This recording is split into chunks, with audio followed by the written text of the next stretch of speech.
اعوذ باللہ من الشیطان اللعین الرجیم بسم اللہ الرحمن الرحیم وبہ نستعین وہو خیر ناصر ومعین۔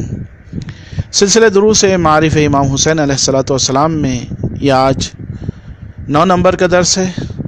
آج کا پہلا مطلب امام حسین علیہ السلام پر گریہ کے ثواب کے منکر کی آب کوثر سے محرومیت کے حوالے سے ہے۔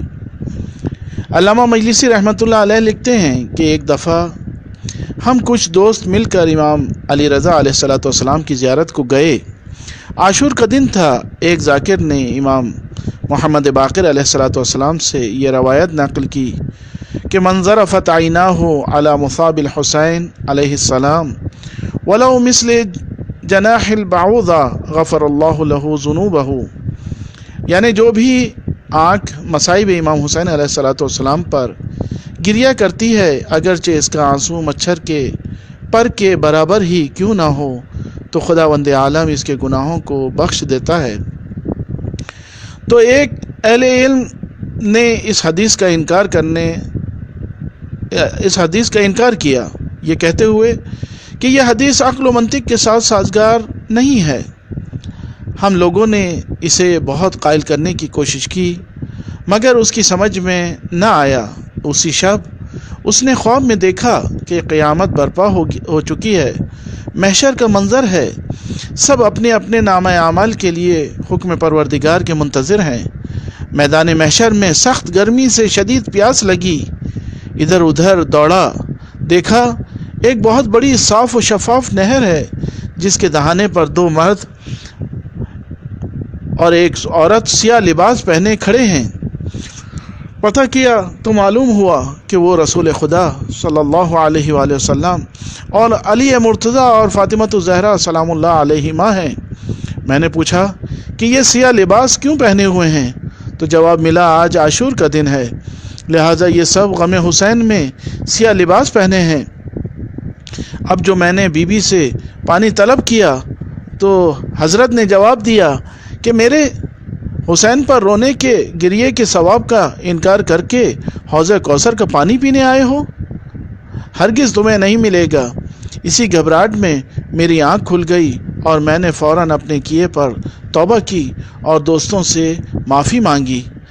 اس کا حوالہ کتاب بحار الانوار جلد نمبر 44 اور صفحہ نمبر 293۔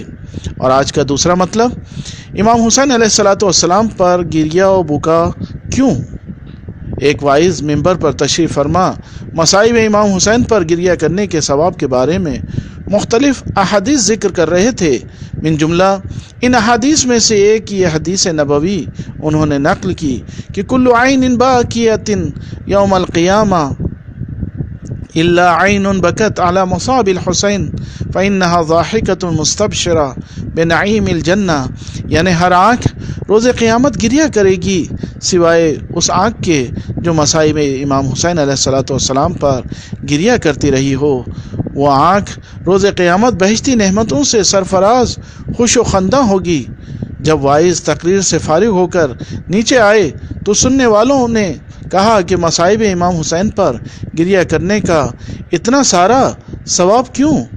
البتہ یہ حقیقت ہے کہ امام حسین علیہ السلام نے کربلا میں جانثاری سے دنیا میں بھی سربلندی اور کامیابی حاصل کی اور اپنے جوش مارتے خونوں سے یزیدیوں کو ذلیل اور رسوا کیا، اور آپ نے آخرت میں بھی بہترین مقام حاصل کیا۔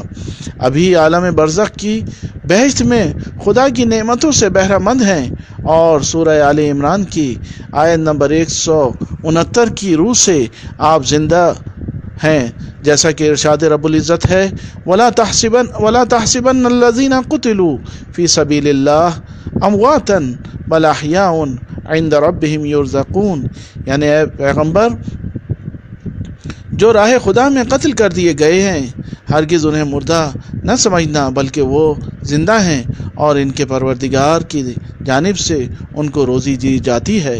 حوالہ بحار الانوار جلد نمبر 44 صفحہ نمبر 393 اور کتاب الاثنا عشرہ فی رد الصوفیہ تالیف شیخ خر عاملی صفحہ نمبر 164۔ وائز بہت سی روایات ایسی ہیں جن میں مصائب امام حسین علیہ الصلوۃ والسلام پر گریہ کرنے کے سلسلے میں تاکید کی گئی ہے۔ اسی طرح عزاداری کرنے کے سلسلے میں شیعہ و سنی روایات میں آیا ہے کہ جب روز قیامت ہوگا، حضرت فاطمۃ الزہرا سلام اللہ علیہا بارگاہ خداوندی میں عرض کریں گی، اللہم اقبل شفاعتی فی من بکا علی ولدی الحسین، اے اللہ میری شفاعت ان لوگوں کے لیے قبول فرما جو میرے بیٹے حسین ابن علی پر گریہ کرتے رہے۔ اور اسی روایت کے ذیل میں آیا ہے کہ فَيَقْبَلُ اللَّهُ شَفَاعَتَنَا وَيَدْخُلُ الْبَاقِينَ عَلَى الْحُسَيْنِ فِي الْجَنَّةِ، یعنی خداوند عالم حضرت زہرا سلام اللہ علیہا کی شفاعت کو قبول کرے گا اور حسین ابن علی پر گریہ کرنے والوں کو بہشت میں داخل کرے گا۔